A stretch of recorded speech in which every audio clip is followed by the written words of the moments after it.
Aspectos jurídicos e ergonômicos periciais de acidentes em home office. O trabalho remoto, amplamente adotado nos dias atuais, teve o seu início em dezembro de 2019 em razão do começo da pandemia de Covid, que trouxe à tona diversas questões relacionadas à segurança e à saúde ocupacional. Entre elas destacam-se os aspectos jurídicos e ergonômicos de acidentes ocorridos no home office. Neste vídeo abordarei de forma breve e sucinta estas questões com base na literatura existente, como leis, normas e algumas outras fontes mais que selecionei. No Brasil, a consolidação das leis do trabalho, a CLT, foi alterada pela Lei nº 13.467 de 2017, que regulamentou o teletrabalho. Segundo o artigo 75b da CLT, considera-se teletrabalho a prestação de serviços fora das dependências do empregador, com a utilização de tecnologias de informação e comunicação.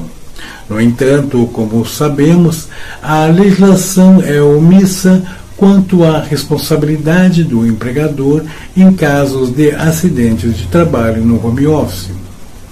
A jurisprudência e a doutrina têm discutido a aplicação do conceito de acidente de trabalho aplicado aos acidentes ocorridos na residência do empregado.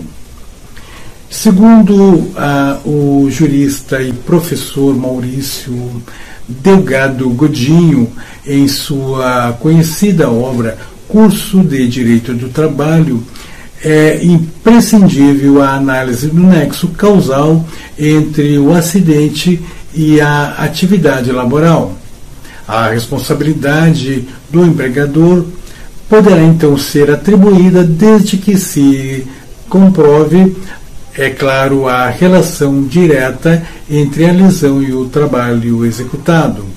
Portanto, o estudo e conhecimento dos aspectos ergonômicos no home office são fundamentais para prevenir acidentes e doenças ocupacionais.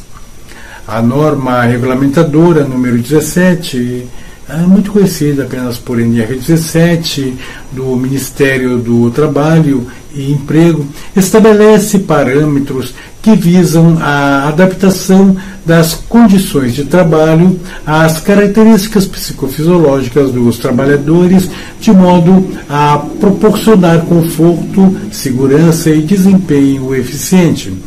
Entretanto, como também sabemos, no ambiente doméstico muitas vezes não há a infraestrutura adequada para o trabalho. E com base na NR17 e do que bem conheço de saúde e segurança do trabalho, assim como também de ergonomia, é essencial que os móveis, equipamentos e a organização do espaço de trabalho estejam de acordo com os princípios ergonômicos. A inadequação destes elementos pode levar ao desenvolvimento de lesões por esforços repetitivos e distúrbios ósseos musculares relacionados ao trabalho, muito conhecidos apenas pelos acrônimos LER e DORT. Durante o período pandêmico, que se estendeu até maio de 2022, diversas foram as entidades públicas que geraram materiais de orientação destinado a funcionários e também ao público, como a publicação do Ministério da Saúde do ano de 2021, com o Guia de Orientação Ergonômica para o Trabalho Remoto, de apenas 30 páginas e que traz uma série de orientações para o trabalhador realizar as suas tarefas home office com segurança, incluindo ainda uma excelente seção com sugestões de um programa de exercícios diários. assim como o Tribunal Regional do Trabalho da 16ª Região, outras autarquias e universidades. Todas elas muito bem referenciadas na NR17 e outras obras de saúde e segurança do trabalho, eram, como disse, disponibilizadas gratuitamente aos funcionários e ao público. Entretanto, poucas foram as empresas privadas que elaboraram e fizeram a distribuição de guias de orientação ou mesmo procederam checagem e inspeção domiciliar das condições de trabalho dos seus funcionários. Bom, quanto à questão do acidente em trabalho home office, por exemplo, o registro de um caso muito interessante recente, que agora é bem mais conhecido, depois da divulgação na mídia de um trabalhador em home office que, ao cair da cadeira, sofreu lesões e processou a empresa por esta não ter lhe fornecido condições de trabalho adequado. Este caso chamou bastante atenção. Trata-se, pois, de um trabalhador de uma empresa de telemarketing que sofreu uma queda da cadeira em casa, resultando na fratura de um osso da mão direita. Ele, então, processou a empresa, alegando que não foram fornecidos equipamentos adequados para o trabalho em home office. A juíza que presidiu o caso, a doutora Mirela Daco de Melo Caú, da 4ª Vara do Trabalho de João Pessoa, decidiu a favor do trabalhador, condenando a empresa a pagar uma indenização de R$30 mil. A decisão destacou que a empresa foi negligente ao não fornecer uma cadeira adequada e não realizar qualquer avaliação no ambiente de trabalho do reclamante. A juíza reafirmou que a responsabilidade do empregador não se limita ao espaço físico da empresa e que é necessário garantir condições ergonômicas mesmo em regime de home office. Este caso reforça a importância das empresas adotarem medidas preventivas e fornecerem os equipamentos necessários para garantir a segurança e a saúde dos trabalhadores, independente do local onde o trabalho é realizado. E este caso se tornou jurisprudência e está sendo citado em outras decisões judiciais relacionadas ao home office. A decisão da juíza doutora Mirelle Daco de Melo foi um marco muito importante, pois reafirmou que a responsabilidade do empregador pelo ambiente de trabalho se estende ao home office. Isso significa que empresas precisam garantir condições adequadas de trabalho, mesmo quando os seus funcionários estão trabalhando em casa. E é claro que existem situações bem mais complexas na questão das lesões e dos distúrbios adquiridos no trabalho em home office, na determinação da questão do nexo causal, que trago na forma de 2 questionamentos. O primeiro: poderia um trabalhador, ainda que com todo o mobiliário e equipamentos adequados à tarefa providenciados pela empresa, a checagem in loco quanto à integridade do mobiliário e equipamentos em tempos determinados, como, por exemplo, quinzenalmente ou mensalmente, o trabalhador, por sua livre vontade, estar se excedendo nas suas horas diárias de trabalho pelo fato de estar em casa, indo muito além das 4, 6 ou 8 horas diárias, conforme a legislação ou o acerto contratual entre as partes? Um segundo caso. Poderia a empresa estar sobrecarregando o trabalhador e reduzindo prazos sob a justificativa de que ele está em casa e, portanto, mais descansado? Resultando assim, nos dois casos, lesões, acidentes, esgotamento, etc. São situações que certamente demandam uma investigação pericial bem mais apurada.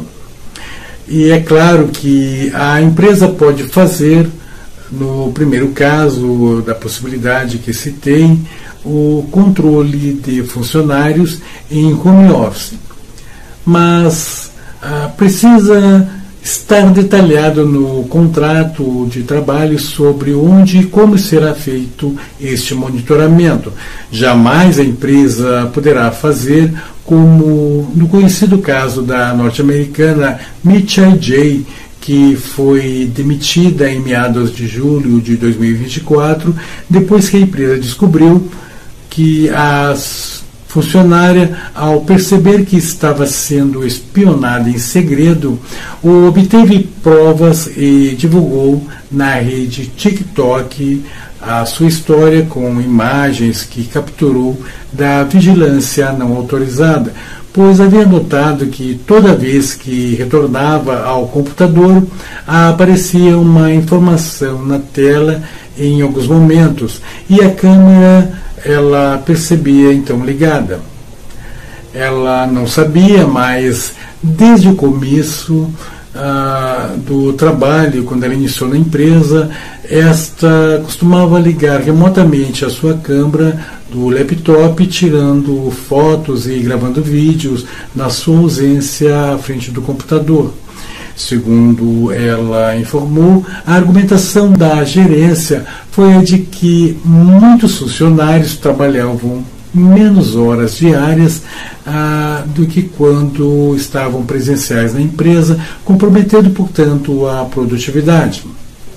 Mas há formas bem mais sofisticadas e de monitoramento sem ser assim tão invasiva e comprometedora. Há softwares batizados informalmente como Bossware, em reverência a chefe em inglês, que são capazes de registrar cada ação do trabalhador, como o horário em que o computador é ligado, sites visitados, e-mails enviados e até cliques no teclado ou no mouse. Felizmente, aqui no Brasil, apesar da CLT ser omissa quanto aos casos de trabalho em home office, a Constituição Federal, em seu artigo 5º, inciso 10, prevê a inviolabilidade da intimidade e da vida privada da pessoa humana. Segundo o inciso 10 do artigo 5º da Constituição, são invioláveis a intimidade, a vida privada, a honra e a imagem das pessoas, assegurado o direito à indenização pelo dano material ou moral decorrente de sua violação. Entretanto, a mim não me parece se enquadrar no caso do uso pela empresa de um software do tipo Bossware, que poderia gerar relatórios de utilização diária no caso do trabalho remoto, pois necessariamente trabalhar em home office não significa ter de permanecer obrigatoriamente 4, 6 ou 8 horas diárias em frente a um computador, exceto, é claro, se for o caso dos trabalhadores de teleatendimento ou do telemarketing que tem cotas mínimas diárias a entregar.